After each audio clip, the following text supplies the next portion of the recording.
तो फ्रेंड्स, कैसे हैं आप लोग। स्वागत है हमारे यूट्यूब चैनल परमेश्वरी वर्ल्ड हिस्ट्री में। अभी तक आपने हमारे यूट्यूब चैनल को सब्सक्राइब नहीं किया है तो अभी सब्सक्राइब कर लें, साथ में घंटे के बेल आइकन को दबाएं ताकि हमारा वीडियो आते ही आपको नोटिफिकेशन मिलता रहे।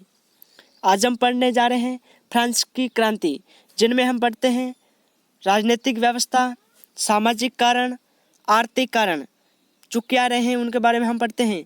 आज के मोटिवेशन कोड के साथ हम आज की क्लास को शुरू करते हैं।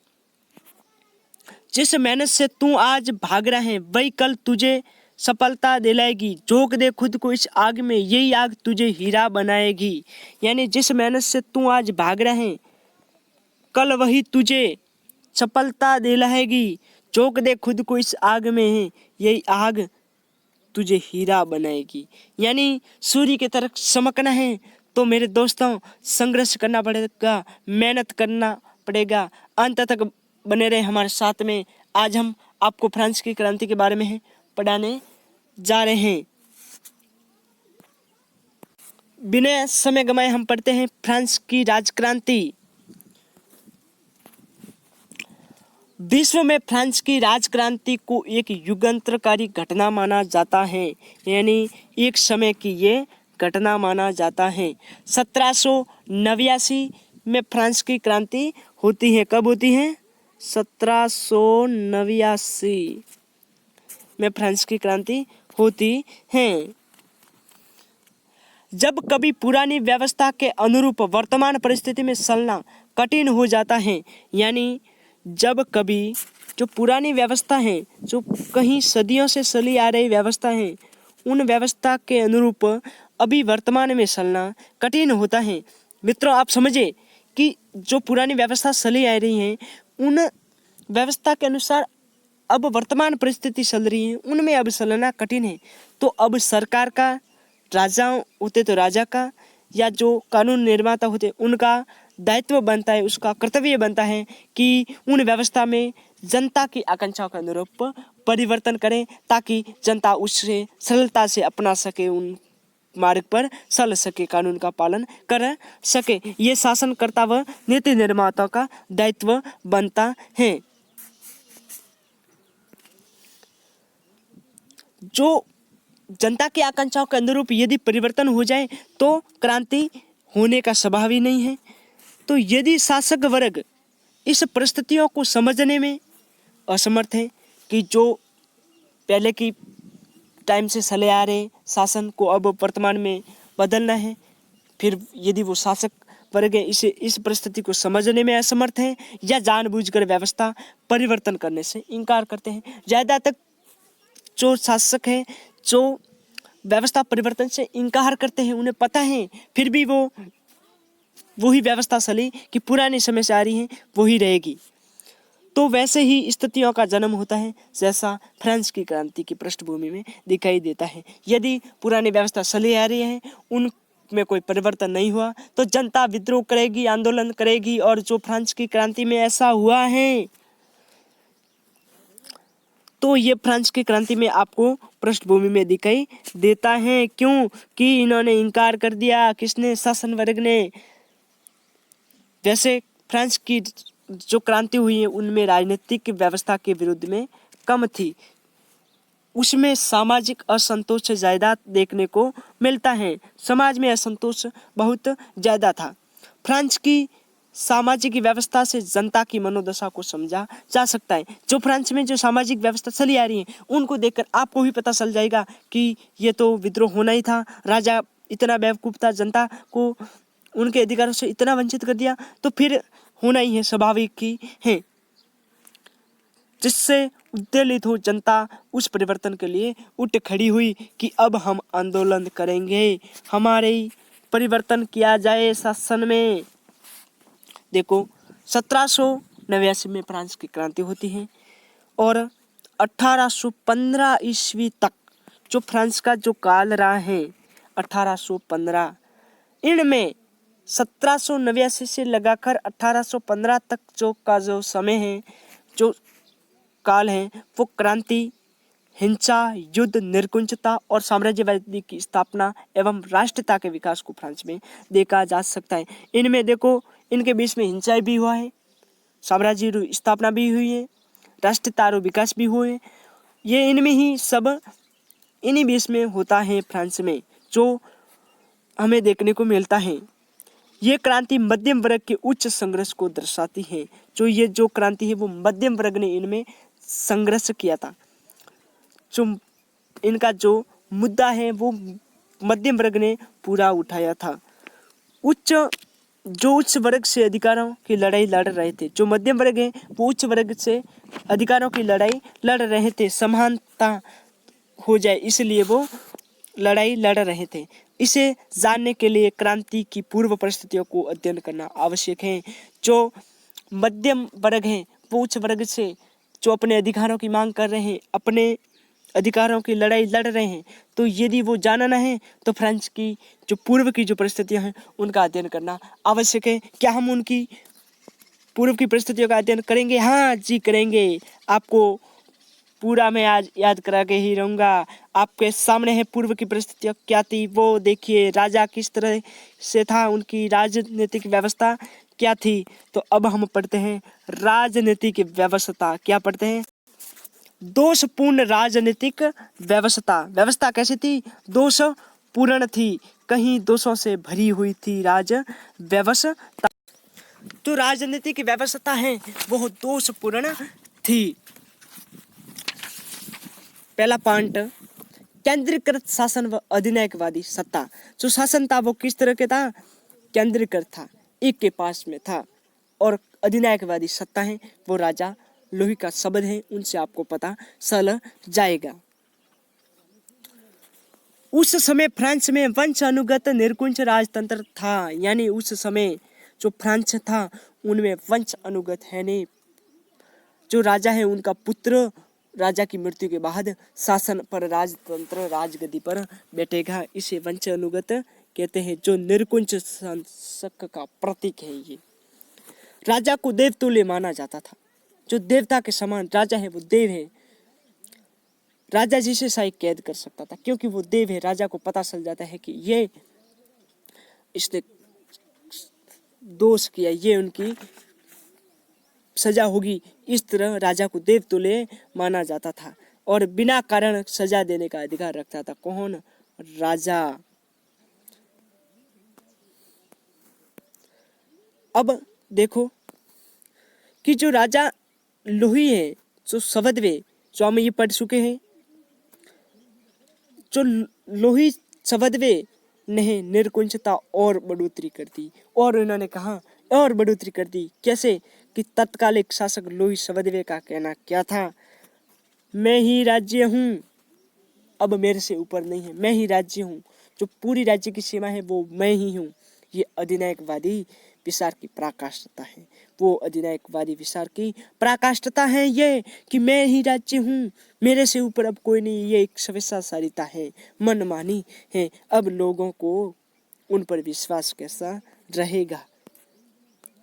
अयोग्य शासक है, पाखा राजा महाराजा है, शासक है, शासन करता है, सामंत है, अयोग्य है, शासन करने योग्य ही नहीं है। देखो लुई सवदवे के विपरीत लुई 15वां, विपरीत का मतलब सब समझो, उनसे भी घटिया। जो 15वां है वो विलासित व अयोग्य साबित हुआ। भोग विलासी था, अयोग्य साबित हुआ, विलासी और अयोग्य साबित हुआ। उसने शासन में सुधार की अपेक्षा सारा समय आमुद पामुद में व्यतीत किया। जो जिस समय फ्रांस में सुधार की जरूरत थी और वो अपने महलों में बैठा हुआ राजरानियों के साथ आमुद पामुद और शराब मदिरा में व्यत करते थे। जो खेल खेलकर अपना समय गंवा दिया और लोग पीछे क्रांति करने के लिए अब उनमें जागरूकता फैल गई कि राजा तो अब कोई सुधार नहीं कर रहा है और हमें क्रांति करनी ही पड़ेगी। तो जो सारा समय है वो आमोद प्रमोद में व्यतीत कर दिया, बिता दिया। और लुई सवदवे के तो लिए कहा जाता है, बड़े शर्म से ये जो फ्रांस की क्रांति है वो सोचनी पड़ती है कि क्या क्या लोगों में अन्याय होता था, किस तरह के राजा थे वह। देखो लुईस होलवे के लिए तो कहा जाता है कि ये तो अयोग्य थे, शासन करने योग्य ही नहीं, और फिर भी ये शासन की राज सत्ता पर बैठा है, क्योंकि वंश अनुगत शासन था। आप पढ़ चुके हैं, पीछे मैंने आपको बताया है। अकर्मणीय, कोई कर्म के योग्य नहीं था। विलासी, जो भोग विलासी मनमानी करने वाला, राज रानियों के साथ नृत्य खेल के अपना समय मेलों में व्यतीत करने वाला। कान का कस्सा, बहुला, कम सुनाई देने वाला, बुद्धिहीन, मंद बुद्धि वाला व्यक्ति था, जो अपनी पत्नी मेरी आत्वानेत के प्रभाव में था। उनकी पत्नी का क्या नाम था? आत्वानेत, जिनके प्रभाव में था, वो कहे जैसा ही करता था, उनके निश्चय था। और इतिहासकार फिशर जो मान है, इन्होंने क्या उनके लिखा है कि मेरी आत्वानेत राज्य रूपी जहाजों को चट्टानों से टकराने के लिए जा रही है, यानी राज्य रूपी जहाज को चट्टानों से, पत्थरों से टकराने के लिए ले जा रही है। कौन? ये आत्वानेत था, जो लुईस होलवे की पत्नी है, जो क्रांति का मेन कारण यही रही। यदि यह न होती और इनकी राजा को मार्गदर्शन देती उच्च, तो हो सकता है क्रांति इतनी उग्र न होती जितनी फ्रांस की क्रांति को हुई है। खर्चीला राज व्यवस्था, राजा अयोग्य है तो खर्चीला होगी। सामंत सामंता का काम कर रहे हैं, राजा राजा अपने मेलों में रहे, बाकी जो है किसान है वो सारे करों बोझों से दब गए हैं। खर्चीली राज व्यवस्था देखो किस तरह से राज व्यवस्था थी। राजा पेरिस से दूर वर्साई के मेलों में अपना अधिकांश समय व्यतीत करता था। राजा कहाँ पे रहता था? पेरिस, पेरिस फ्रांस में है, जो राजधानी है उससे दूर वर्साई के मेल है, वहां पर रहता था।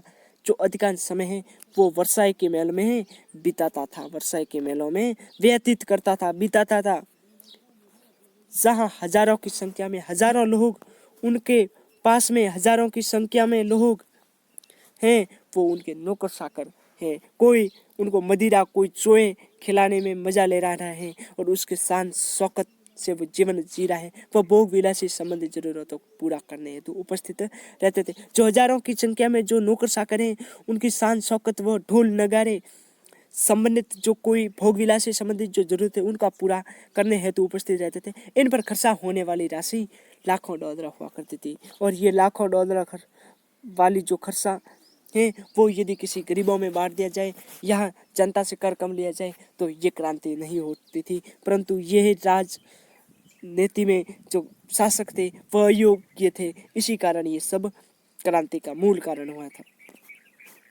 अब हम अगला पॉइंट पढ़ते हैं, भ्रष्टाचार युक्त न्याय प्रक्रिया व कानून। भ्रष्टाचार कैसे कानून है वो एक समान नहीं है, एक हर कानून की व्याख्या में एक रूपता नहीं है, समान कानून नहीं है। देखो किस तरह भ्रष्टाचार युक्त न्याय प्रक्रिया और कानून। फ्रांस की न्याय व्यवस्था दोषपूर्ण, अव्यवस्थित, खर्चीली, अन्यायपूर्ण तथा भ्रष्टाचार युक्त थी। जो फ्रांस की जो व्यवस्था है, जो न्याय व्यवस्था है, वो कैसी थी? दोषपूर्ण, कहीं दोष है उनमें, अव्यवस्थित, खर्चीली, अन्यायपूर्ण तथा भ्रष्टाचार युक्त थी। राजा के शब्द ही, जो राजा कहता है वो ही कानून है। राजा को देवतुल्य माना जाता था, तो राजा के शब्द ही कानून थे। जिस प्रकार हर 5 मील से 8 मील पर बोली बदल जाती थी, भाषा बदल जाती थी, लैंग्वेज बदल जाती थी, उसी तरह वहाँ का जो फ्रांस का कानून है वो बदल जाता था। और इनके संबंध में एक इतिहासकार ने नीचे कहा है, मैं बताऊंगा, वाल्टेयर ने, कि जिस प्रकार 5 से 8 मील दूर पर बोली बदल जाती थी, उसी तरह फ्रांस में कानून बदले जाते थे। समान शब्द होने पर भी कानून की व्याख्या में एक रूपता नहीं थी। इनमें आपको समझ में आया होगा कि समान शब्द यानी जो उच्च वर्ग के लोग ने यदि किसी व्यक्ति की हत्या कर दी है तो उनके लिए 100 दिनों की ही सजा है, और यदि यही ये कार्य निम्न वर्ग के सदस्य ने कर लिया होता तो मृत्यु दंड होती जो हो, या आजीवन कैद में परिवर्तन किया जाता था। ये इसी तरह उनका कानून में एक रूपता नहीं थी। इसीलिए वाल्टियर ने कहा है, जो महान इतिहासकार हुआ है फिशर के बाद, वाल्टियर ने कहा है कि कानून इस प्रकार बदले जाते थे जैसे कोई गाड़ी के घोड़े बदले जाते थे। कैसे कोई गाड़ी के घोड़े बदलते हैं, उसी तरह कानून बदलते हैं। वाल्टियर सेम इस कानून के दोषपूर्ण व्यवस्था के भुक्तभोगी थे, यानी वाल्टेयर का संबंध 1789 में था।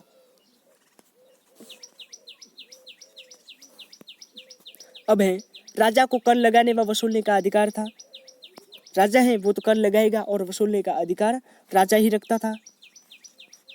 राजा के पास ऐसा कानून पत्र था, ये एक बड़ी बात है। राजा के पास एक ऐसा कानून पत्र था जिससे वह जब चाहे किसी को भी गिरफ्तार कर सकता था। अब राजा के पास इतना पावर है तो फिर राजा अयोग्य जो निरकुंज तो होना ही है, अधिकारवादी अधिनायकवादी होना ही है। इस अधिकार पत्र का नाम क्या था? लेत्र द कासे का उपयोग उसके अधीनस्थ अधिकारी वह प्रशासन में सहयोगी भी किया करते थे। जो लेत्र द कासे जो ये पत्र हैं इनका उपयोग है राजा के जो सामंत जो अधीनस्थ जो सहयोगी हैं वो भी इनका प्रयोग कर सकते थे। ये बिना नाम का आदेश पत्र होता था जिन पर कोरे कागज की तरह ये होता था और उन पर नाम लिख के किसी को भी गिरफ्तार किया जा सकता था, यह सजा दी जा सकती थी। उस पर नाम लिखकर किसी को गिरफ्तार किया जा सकता था। लुई 15वें के शब्द थे कि मेरे बाद प्रलय होगा। देखो लुई 15वें हैं, इन्होंने कहा कि मेरे बाद प्रलय होगा। और लुई 16वें ने क्या कहा था कि मैं ही राज्य हूँ, अधिनायकवाद की पराकाष्ठता थी। और इन्होंने कहा कि मेरे बाद प्रलय होगा। ये तो स्वाभाविक है, अर्थात वो जानता था कि वर्तमान व्यवस्था जन अनुकूल साबित नहीं हो रही है। जनता को ये व्यवस्था भा नहीं रही है, जनता परिवर्तन के लिए बोल रही है। अब देखो 5वां, असक्षम प्रतिनिधि सभा। जो फ्रांस में एक जो प्रतिनिधि सभा थी ए स्टेट जनरल, वो भी असक्षम थी, पूर्ण तरह से सक्षम नहीं थी। कैसे? पढ़िए। यद्यपि ए स्टेट जनरल नामक एक प्रतिनिधि संसद थी, जो लोगों के प्रतिनिधि करने वाली एक संसद थी, ए स्टेट जनरल, जिसमें कुलीन वर्ग थे, इनमें पादरी वर्ग, अभिजात वर्ग व सामान्य नागरिकों का प्रतिनिधित्व था। सबका इनमें प्रतिनिधित्व था। लेकिन 1600 ईस्वी के बाद उसका अधिवेशन नहीं बुलाया गया। अधिवेशन यानी 1600 के बाद इसकी कोई मीटिंग सभा नहीं हुई। तो क्या हुआ? इसके साथ ही कुलीन, पादरी व अभिजात वर्ग को इसमें बोलबाल था। और 1600 के बाद इसमें कोई अधिवेशन नहीं हुआ। और इसके साथ ही जो कुलीन और जो पादरी हैं और जो अभिजात जो वर्ग है इसमें बोलबाला था। जो उच्च वर्ग था इनमें कुछ संबंध ऐसे नहीं थे। पूरे देश में उच्च न्यायालय के समक्ष 13 पार्लियामेंट थी। कितनी थी पूरे देश के समक्ष? उच्च न्यायालय में 13 पार्लियामेंट थी। कितनी थी? 13। कानूनों को रजिस्टर्ड करने वाली एक संस्था उच्च न्यायालय के समक्ष थी। जो कानून है उनको जो रजिस्टर करने वाली, उनको बताने वाली जो एक संस्था थी, उसका जो उच्च न्यायालय के समक्ष एक थी और 12 जो है जो देश के उच्च न्यायालय के समक्ष जो रहती थी, जो कानून को पंजीकृत करने का काम करती थी एक। लेकिन वह भी राजा के प्रभाव क्षेत्र में थी। राजा कैसा वैसा ही वो ही करती थी। कौन? जो कानूनों को रजिस्टर करने वाली उच्च न्यायालय के समक्ष जो कानून को पंजीकृत करने वाली जो हो पार्लियामेंट थी वो। ये दोनों संस्थाएं भी राजा पर नियंत्रण करने में असक्षम थी। जो स्टेट जनरल और जो की पार्लियामेंट है वो भी राजा पर नियंत्रण करने में असक्षम थी। अब है सामाजिक कारण। जो फ्रांस की क्रांति को हम पढ़ते हैं तो उनका जो राजनीतिक विरुद्ध में जो कम था और सामाजिक विरुद्ध में ज़्यादा रहा है। तो अब सामाजिक कारण पढ़ते हैं। सामाजिक असमानता। सामाजिक कारण में क्या था? समाज में असमानता थी। सामाजिक कारण, समाज में असमानता। समाज में क्या थी? असमानता। फ्रांस में उस समय समाज 3 वर्गों में विभाजित था। कितने वर्गों में विभाजित था? 3। कुलीन, पादरी वर्ग, कुलीन वर्ग, सामान्य वर्ग, चिकित्सक व अध्यापक, मजदूर, किसान और छोटे व्यापारी। यह वहाँ के जो 3 वर्ग थे उनमें ये थे। जो पहले पादरी हैं, दूसरे कुलीन हैं और जो सामान्य वर्ग में ये जो आते हैं शिक्षक हैं, अध्यापक हैं, मजदूर हैं किसान हैं, छोटे व्यापारी, जो डॉक्टर, वो सब इनमें आते थे। अब है संपूर्ण समाज है वो विशेष अधिकार प्राप्त व विशेष अधिकार वहीन वर्गों में विभाजित था। जो फ्रांस का जो संपूर्ण जो समाज है, किसी के पास में तो अधिकार है, किसी के पास में कुछ अधिकार नहीं है, इनमें ये विभाजित था। और अब हम पढ़ते हैं पादरी व कुलीन की स्थिति कैसी थी इनके बारे में।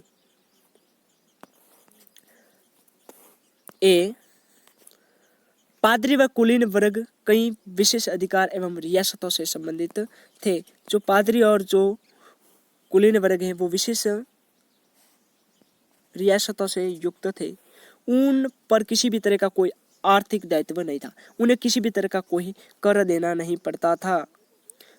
यह वर्ग फ्रांस की संपूर्ण जनसंख्या का 1% से भी कम था। जो पादरी और कुलीन वर्ग है, ये जो 1% से भी कम था। कितने? 1% से भी कम थे। और इसके विपरीत संपूर्ण संपत्ति का 5वां भाग इनके पास था। जो संपूर्ण संपत्ति है उनका जो 5वां भाग है वो इनके पास में था। और उन्हें किसी भी तरह की कोई अर्धांगिनी नहीं करनी पड़ती थी, और उन्हें किसी भी तरह की कोई अर्धांगिनी नहीं करनी पड़ती थी। अब है दूसरा है मध्यम वर्ग। मध्यम वर्ग के बारे में देखो। दूसरी और जो मध्यम वर्ग और निम्न वर्ग है वो करों के बोझ से दबे हुए थे। जो मध्यम वर्ग है और जो निम्न वर्ग है वो करों से दबे हुए थे। उनके जो कर ज्यादा थे वो कर से दबे हुए थे। उन्हें राजा के समक्ष या उन्हें राजा के साथ पादरी वर्ग को अतिरिक्त अर्धांगिनी करना पड़ता था। यानी उनको ज्यादा तो कर देने पड़ते थे, फिर भी उनको राजा व पादरी दोनों को अर्धांगिनी करनी पड़ती थी। इनको एक अधिकारविहीन बौद्धिक वर्ग था। एक जो बौद्धिक वर्ग था, जो पढ़े लिखे थे परंतु उनके पास कोई अधिकार नहीं था, इसीलिए इनका नाम अधिकारविहीन। लगातार समान कानून व समान कराधान की मांग कर रहा था कि हमारे कानून है वो समान कर दीजिए, सबको समान कर दीजिए, इनकी ये मांग कर रहे थे। अब नेपोलियन बोनापार्ट ने भी इस सामाजिक असंतुलन से त्रस्त तथा परिवर्तन के लिए व्याकुल मध्यम वर्ग को क्रांति के लिए उत्तरदायित्व माना। यानी कि तुम अब जो सामाजिक असंतुलन है अब इनको तुम सहन न करोगे, अब तुम इनके परिवर्तन के लिए क्रांति करो। तो ये उत्तरदायी माना नेपोलियन बोनापार्ट ने मध्यम वर्ग को कि अब वो क्रांति करना स्वाभाविक ही है, उचित ही है। किसान वर्ग की क्या हालत रही उन समय? किसान एवं मजदूर वर्ग फ्रांसीसी समाज में सर्वाधिक जनसंख्या वाला यही वर्ग था। फ्रांसीसी जो समाज है उनमें सर्वाधिक जो जनसंख्या वाला जो वर्ग है वो विशेष अधिकार वर्ग किसान वर्ग व मजदूर वर्ग था। इन कृषकों की दशा राजा, पादरी और कुलीन वर्ग के कारण अत्यंत दयनीय हो गई थी। जो ये जो कृषक हैं, जो किसान हैं, इनकी जो दशा है वो राजा, पादरी, कुलीन वर्ग के कारण अत्यंत दयनीय हो चुकी थी। उनकी कमाई का 80% भाग, उनकी कमाई का जो 80% जो भाग है वो कर के रूप में चुकाना पड़ता था। यानी कर के रूप 80% भाग कर चुकाने में चला जाता था, यानी कर देने में चला जाता था। संपूर्ण फ्रांस का आर्थिक भार इन किसानों को उठाना पड़ता था। जो फ्रांस संपूर्ण उनका जो अर्थव्यवस्था है, उनका जो भार है वो इन किसानों पर ही था, यानी उनको ही उठाना पड़ता था। इसके साथ साथ इन्हें उच्च वर्ग की बेगारी भी करनी पड़ती थी। जो उच्च वर्ग है उनकी बेगारी भी करनी पड़ती थी, उनके घर पे काम भी करना पड़ता था बिना पैसे। संतर्त किसानों के विपरीत दास कृषक बिना जमींदार की आज्ञा के गाँव नहीं छोड़ सकते थे। जो कुछ जो संतर्त किसान है उनकी बात तो अलग है, परंतु उनके विपरीत जो कोई दास है, कोई कृषक जो बिना संतर्त है, उसको जमींदार है उनकी आज्ञा के बिना गाँव नहीं छोड़ सकता था। वो उन जमींदार की आज्ञा लेना आवश्यक था। किसानों की निम्न सामाजिक व आर्थिक दशा उन्हें मौजूद व्यवस्था के विरुद्ध विद्रोह के लिए उकसा रही थी। यानी जो किसानों की जो उनकी जो सामाजिक और जो आर्थिक जो दशा है, उन्हें जो मौजूद व्यवस्था है उनके विरुद्ध में विद्रोह को उकसा रही थी, विद्रोह को भड़का रही थी। किसानों के साथ साथ मजदूर वर्ग की दशा भी शोषणीय थी। वो भी इस व्यवस्था से दुखी थे। उन्हें कम वेतन पर अधिक कार्य करना पड़ता था। मजदूरों को कम पैसे में अधिक कार्य करना पड़ता था, अधिक घंटे काम करना पड़ता था। ये वर्ग मध्यम वर्ग के संपर्क में रहने के कारण राजनीतिक रूप से किसानों की तुलना में अधिक सजग थे। जो ये वर्ग है, जो मध्यम वर्ग है, ये जो किसानों की तुलना में अधिक सजग थे, क्योंकि ये मध्यम वर्ग के साथ में रहते थे। कौन? ये मजदूर वर्ग।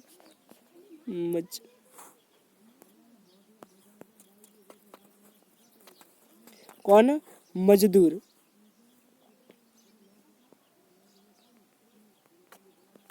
जो मजदूर वर्ग है वो। अब है मध्यम वर्ग। ए बे से पे आए हैं हम।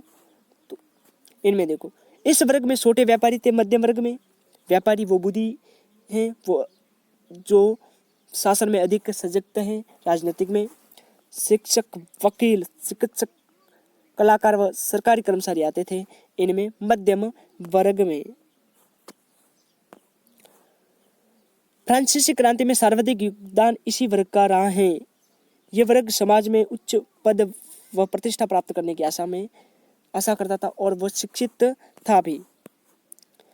शिक्षित धन संपदा होने के कारण कुलीन वर्ग से ईर्ष्या की भावना उन्हें व्यवस्था परिवर्तन करने के लिए प्रेरित कर रही थी। ये जो उनके पास धन बहुत थे और ये कुलीन वर्ग से ईर्ष्या की भावना रखते थे और इसीलिए ये व्यवस्था परिवर्तन के लिए प्रेरित कर रहे थे। पादरी वर्ग भी उन्हें द्वेष था। पादरी वर्ग से भी उन्हें द्वेष था, यानी उनसे भी इनका मन मुटाव था। वो जानते थे कि ये अनुत्पादक वर्ग बिना कुछ करे भी सामाजिक व प्रशासनिक ढांचे में उनसे ऊपर है। जो अनुत्पादक ये काम भी नहीं कर रहे हैं, कुलीन व पादरी, और हमसे भी ऊपर है सामाजिक व प्रशासनिक ढांचे में, तो ये अतः ये मेहनती वर्ग राजनीतिक व सामाजिक समानता की लगातार मांग कर रहा था। और जो मेहनती वर्ग, जो चिकित्सक, जो वकील है, जो व्यापारी है, वो उनसे राजनीतिक व सामाजिक समानता की मांग कर रहे थे।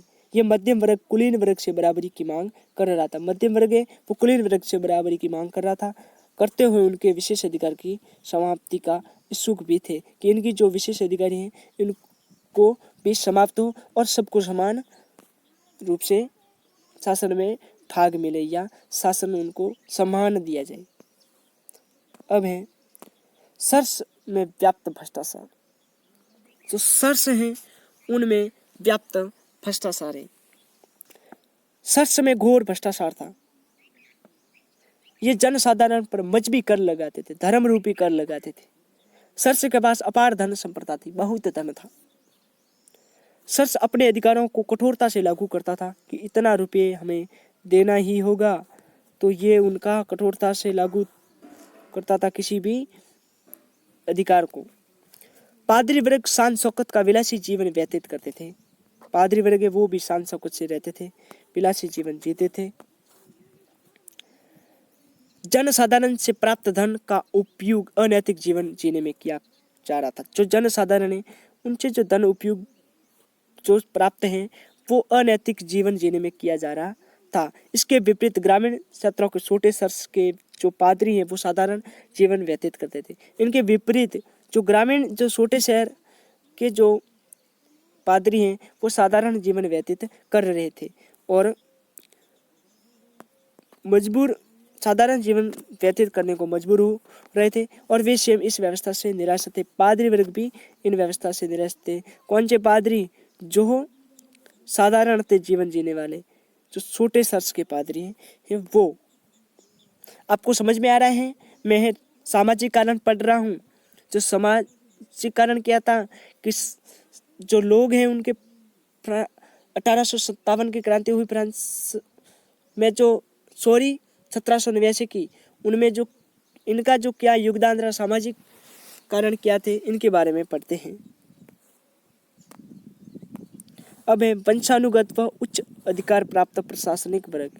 अब जो वंशानुगत व उच्च अधिकार प्राप्त प्रशासन वर्ग, राज्य के उच्च पदों पर आसीन अधिकारी कुलीन वर्ग से आते थे।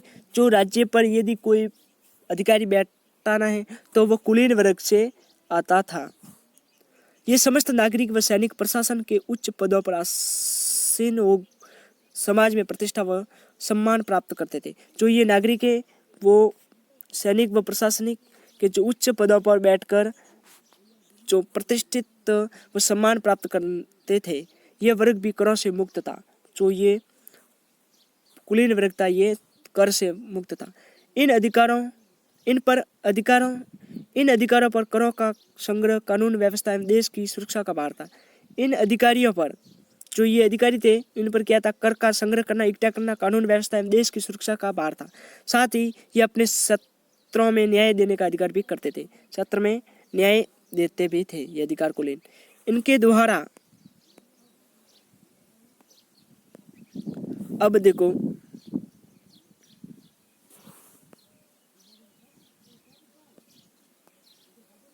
अतिरिक्त जानकारी है वो मैं आपको बोल के सुनाता हूँ कि जो इनके द्वारा अपने जो अधिकार क्षेत्र में जो होने वाले संपत्ति के क्रय विक्रय पर किसानों से कर वसूल जाता था। ये जो इनके अधिकार क्षेत्र में जो क्षेत्र हैं उनसे जो किसान है उनसे ये कर वसूलते थे। और कृषक वर्ग इन सामंतों के घरों व खेतों में बैगारी, जो किसान है वो इन सामंतों के घर में और खेतों में काम करते थे। शराब बनाते थे, शक्की चलाते थे। और लुईस सवदवे के समय में शासन को अत्यंत केंद्रीकृत करते हुए यद्यपि कुलीन वर्ग की शक्तियों को सीमित कर दिया गया और फिर भी ये विशेष अधिकार प्राप्त वर्ग था। अब है आर्थिक कारण। आर्थिक कारण क्या रहे हैं ये पढ़ते हैं हम। आर्थिक कारण,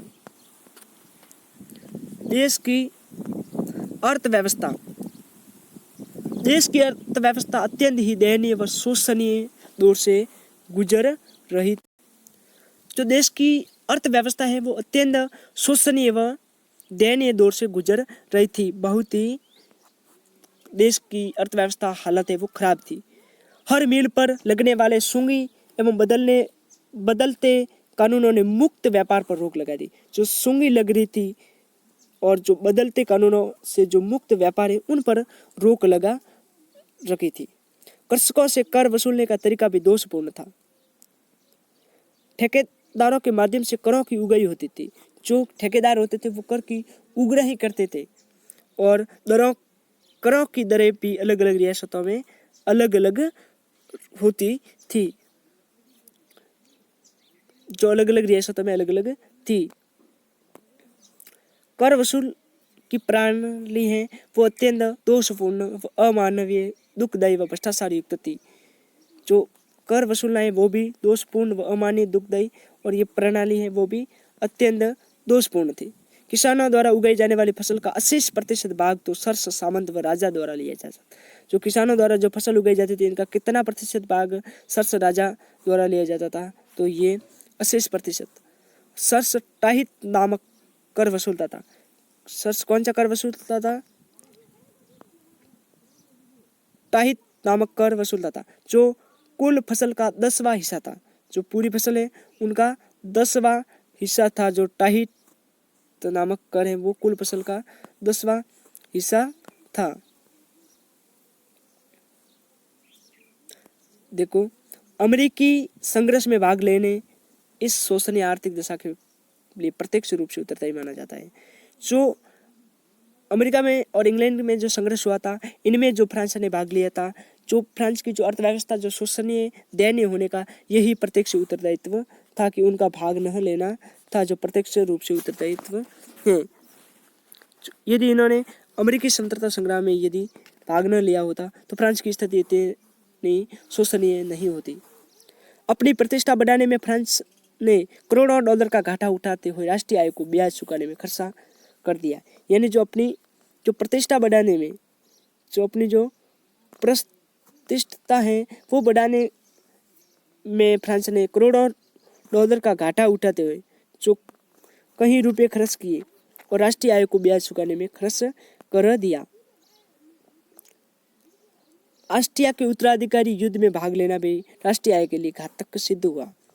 ये भी उनके लिए घातक सिद्ध हुआ। फ्रांस का राजा, राज परिवार व राज दरबार तो पहले ही राष्ट्रीय आय का सर्वाधिक हिस्सा है वो उपभोग कर रहे थे।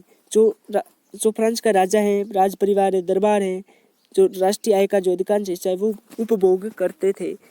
राजा की विलासिता, भोग विलासिता, शान शौकत में कई डॉलर खर्च होते थे, जो आप इसे पढ़ चुके हैं। विशेष अधिकार युक्त वर्ग, कुलीन वर्ग व पादरी जो किसी भी प्रकार का वो कर नहीं देते थे, कोई कर नहीं देते थे, बल्कि कृषकों से कर वसूल कर उसे फिजूल खर्च करते थे। और कृषक है उनसे कर वसूल कर फिजूल है और भी बहुत खर्चा करते थे और शान शौकत से ये रहते थे। कौन? राजा, कुलीन वर्ग, पादरी वर्ग। भूमि कराए प्रत्यक्ष रूप से वसूल किया जाता था। जो भूमि कर है वो भी प्रत्यक्ष रूप से वसूला जाता था। जबकि परोक्ष कर नमक, शराब एवं तंबाकू पर लगता था। जो जबकि एक परोक्ष कर है वो नमक पर लगता था, तंबाकू पर, शराब पर लगता था। नमक का एक अधिकार एक कंपनी के हाथ में था। जो नमक का जो एकाधिकार है वो एक कंपनी के हाथ में था। नमक का वो मनमाने रुपए वसूल कर सकती। जो नमक है उनका जो अधिकार है वो एक कंपनी के पास में, वो जितना चाहे उतना रुपए वसूल कर सकता था। राजा ने भी नमक कर नहीं देने को दंडित करने का अधिकार दिया कि राजा ने कहा जो नमक कर नहीं देगा वो उनको सजा दी जाएगी, दंडित करने का अधिकार दिया, कंपनी को दे रखा था। 7 वर्ष से अधिक उम्र के प्रत्येक फ्रांसीसी को 7 पाउंड वार्षिक नमक कर देना पड़ता था। जो 7 वर्ष की जो उम्र में जी रहे हैं उन सभी को जो नमक कर है वो देना पड़ता था। 7 वर्ष से जो अधिक उम्र के हैं वो नमक कर देते थे, बाध्य थे। नमक का अवैध व्यापार करना पर मृत्युदंड तक दिया जाता था। नमक है वो चोरी छुपके से अवैध में बेचते थे तो मृत्युदंड दिया जाता था। आज का टॉपिक पूरा हम कल जो अमेरिकी संघर्ष में अपनाएगी फ्रांस की अविवेकपूर्ण नीति है उनके बारे में पढ़ेंगे, और जो फ्रांस की बौद्धिक चेतना का क्या उनमें योगदान रहा वो, और ये जो सुधार के असफल प्रयास वो पढ़ेंगे, और क्रांति की प्रमुख घटनाएं और शरणें वो तो अभी पढ़ने हैं, वो बाकी हैं, वो हम पढ़ेंगे। फिर पढ़ेंगे हम बास्तिल दुर्ग का पतन है, टेनिस कोर्ट की शपथ है, राष्ट्रीय महासभा है, इन सब का हम अगले वीडियो में पूरा डिस्कशन करेंगे। अब यहीं से क्लास समाप्त करते हैं। आपको पढ़ने से कैसा लगा, अच्छा लगा, कमेंट करके बताइए हमें, और ऐसे ऐसे वीडियो हम आपके साथ में लाते रहेंगे। हमारे वीडियो को ज़्यादा से ज़्यादा देख के शेयर करें, लाइक करें, कमेंट करें। धन्यवाद। नेक्स्ट वीडियो में मिलते हैं।